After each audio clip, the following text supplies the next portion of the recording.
Are you prepared to endorse Mamdani? And if you don't go that far now, or if you're dragging this out, do you run the risk of turning off more progressive members of the delegation, or excuse me, of the Democratic coalition? At the meeting on Friday, we agreed to reconvene with other members of the delegation and high-level community leaders in Brooklyn upon his return to the country. Good afternoon, everyone. Good afternoon.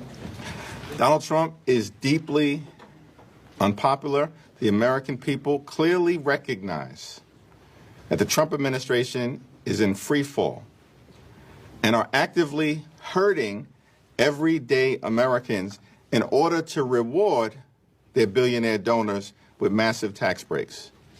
The one big ugly law is deeply unpopular. The American people clearly recognize that Donald Trump and House Republicans have not done a thing to make life better for them and meaningfully lower the high cost of living in the United States of America.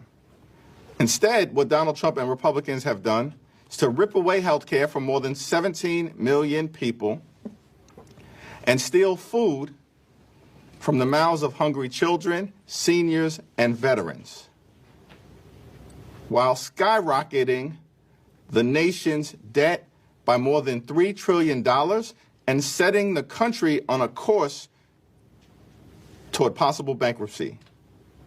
The one big ugly bill is a complete and total failure, substantively and in the minds of the American people. House Democrats will continue to focus on the issues that matter, like driving down the high cost of living in the United States of America, because we recognize that for far too long, the cost of living in this country has been too high. Housing costs are too high, grocery costs are too high, utility costs are too high, child care costs are too high, insurance costs are too high. America is too expensive. There are far too many people in this country struggling to live paycheck to paycheck. That should not be the case in the wealthiest country in the history of the world. Imagine in America where when you work hard and play by the rules, everyone can afford to live the good life. That's the America that House Democrats are working hard to bring about. Good paying jobs, good housing, good health care, good education for your children, and a good retirement. When you work hard in this country and play by the rules, you should be able to afford to live the good life. But our system is broken, and Republicans are making it worse. Questions? Not to change topics here, but after your meeting on Friday, are you prepared to endorse Mamdani? And if you don't go that far now, or if you're dragging this out, do you run the risk of turning off more progressive members of the delegation, or excuse me, of the Democratic coalition? At the meeting on Friday, we agreed to reconvene with other members of the delegation and high-level community leaders in Brooklyn upon his return to the country. What can Democrats offer to, let's call it the midterms, say, here's what we can do to lower your grocery prices? We need an all-hands-on-deck effort to ensure that we're putting money back into the pockets of the American people, using the tax code to make life more affordable for everyday Americans, as opposed to enacting massive tax breaks for billionaire Republican donors. We need to make sure that the supply is sufficient enough to meet the demand that exists, because if the demand is too high and the supply of goods doesn't actually meet where the market equilibrium is at, that presents challenges as it relates to everyday Americans.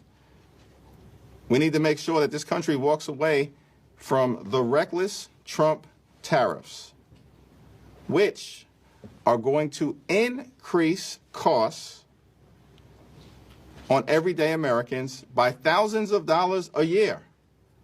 That means grocery costs, goods, and gas all could dramatically increase. That's probably the most immediate thing that can be done if this Congress actually, under Republican rule, was willing to act like a separate and co-equal branch of government and reassume our authority as it relates to tariff policy. But of course, what we see Republicans consistently do is simply act like a reckless rubber stamp for Donald Trump's extreme agenda, which has nothing to do with making life more affordable for the American people. Leader Jeffries. Second row, sorry. Thank you, Mr. Leader. You focused a lot on the affordability crisis in your opening remarks. Next Friday, the pause on student loan interest is set to expire. What's your message to Americans out there who are already struggling with, as you said, housing costs, groceries, high utility costs? What's your message to borrowers out there who are just terrified of what their pocketbook will look like now that this pause is ending?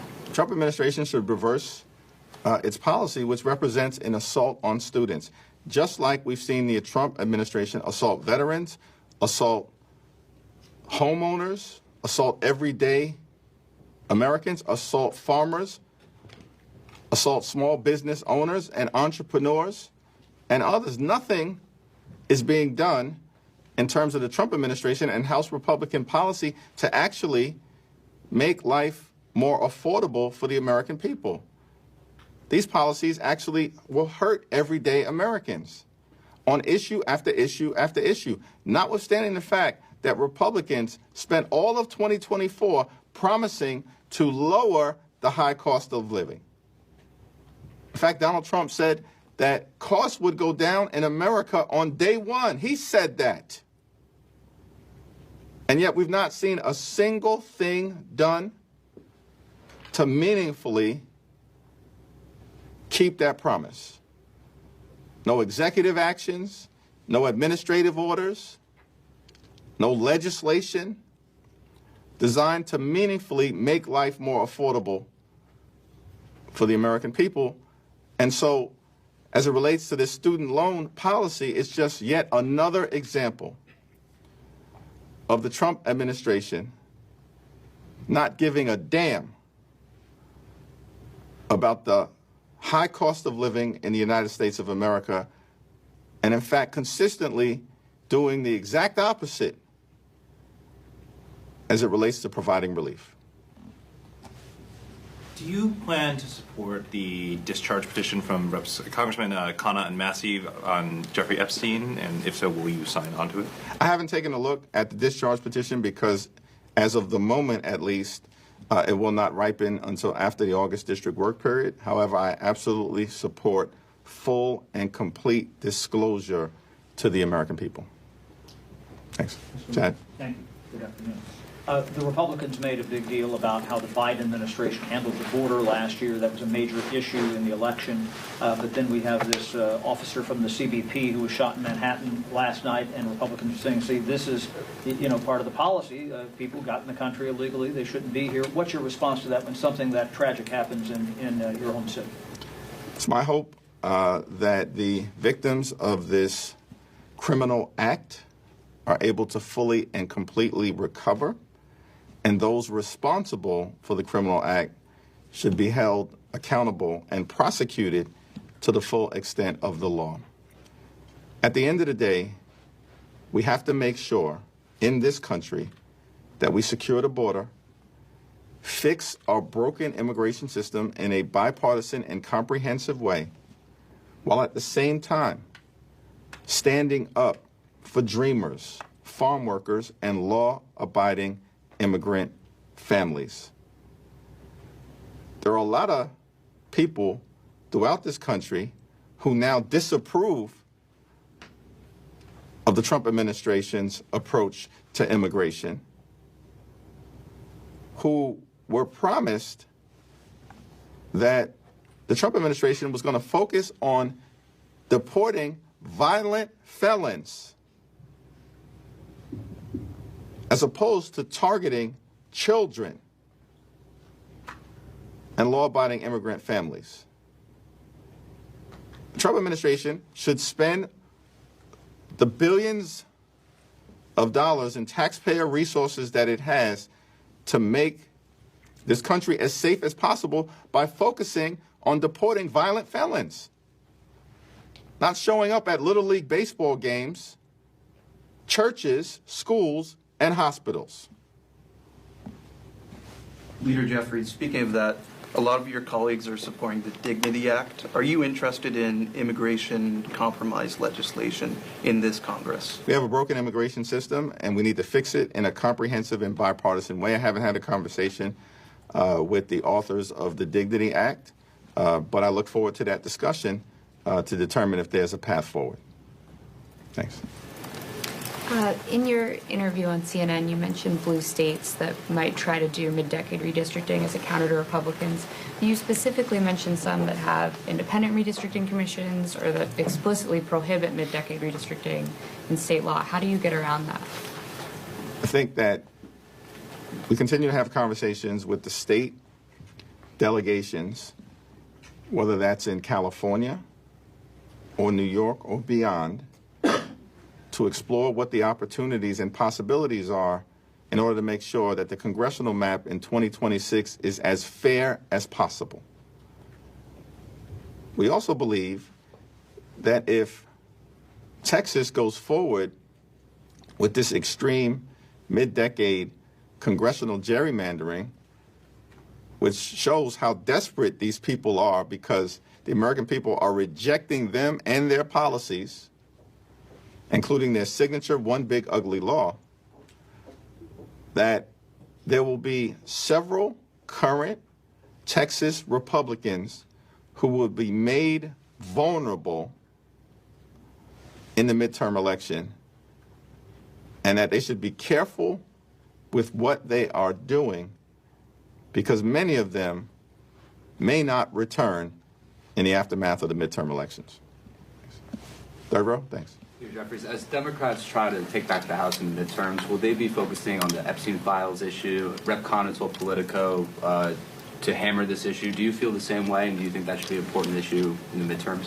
I think we're going to focus on building an affordable economy so we can ensure that we drop the cost of living for everyday Americans, and they're in a position to be able to thrive, not simply survive. We're going to focus on protecting the health care of the American people, particularly in the midst of all of the damage that is being done as a result of this One Big Ugly Law and the assault on Medicaid, the assault on the Affordable Care Act, the assault on Medicare, and the assault on the Children's Health Insurance Program. We also need to combat corruption in Washington, D.C., and deliver a government of the people, by the people, and for the people, as opposed to what's going on right now, which is a government of the billionaires, by the billionaires, and for the billionaires.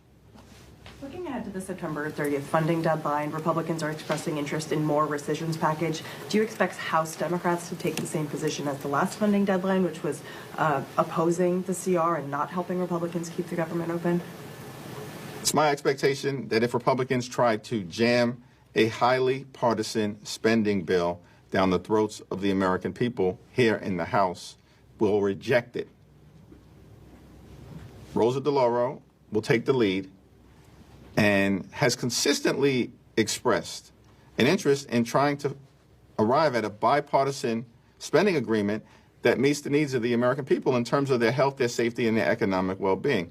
But it's Republicans who have shown no willingness to do that, and you have Trump administration officials like the author of Project 2025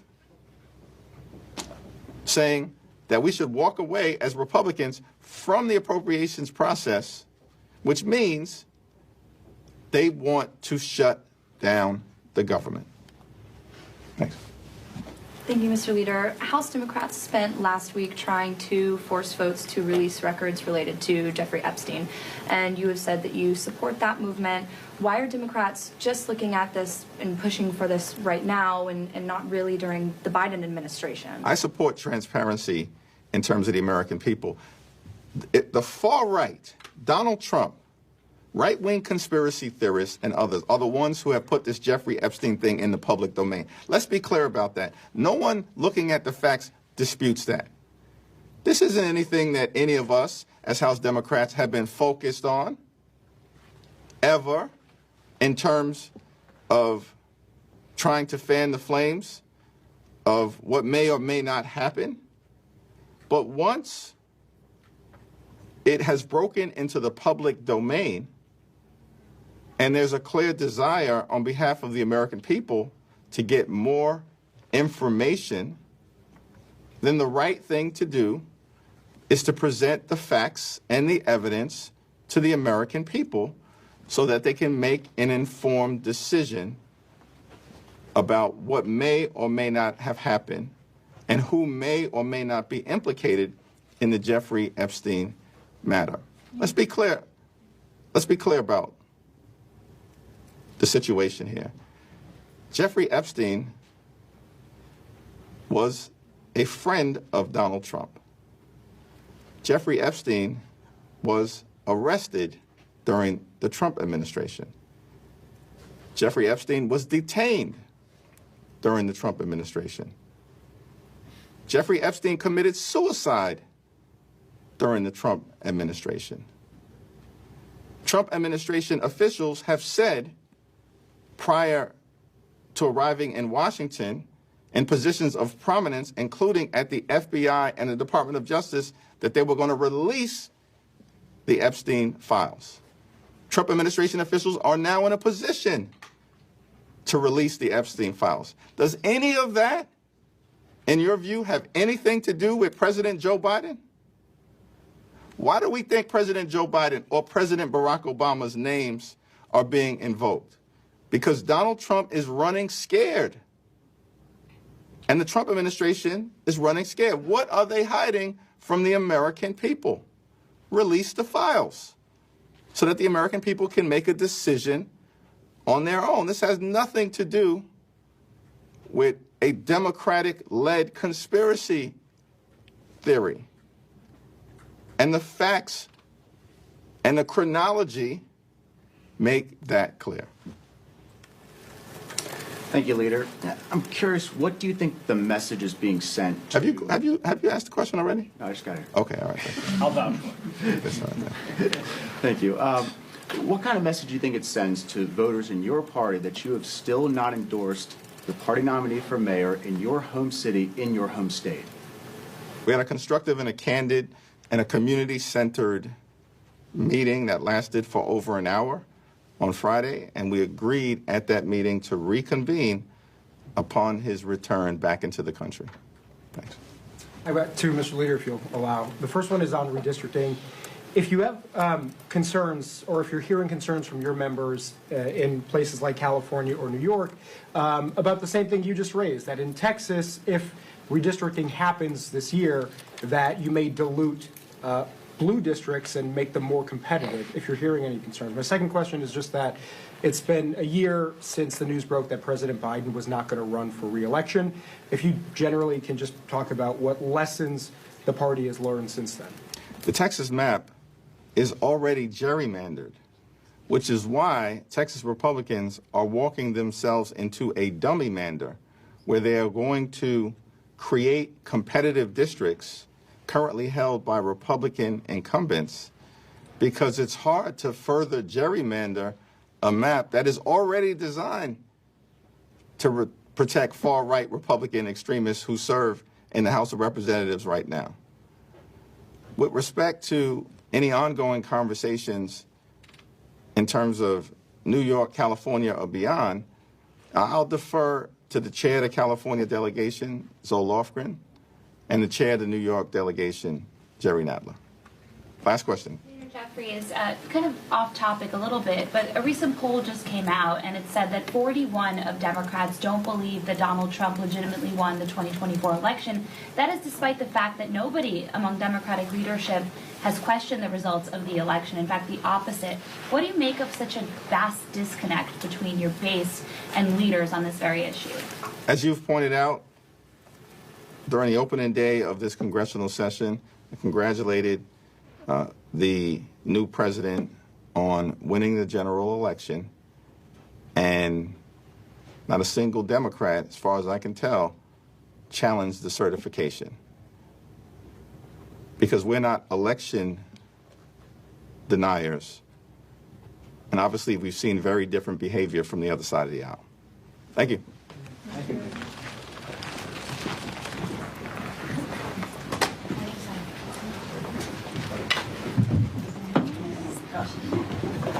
You're bad time.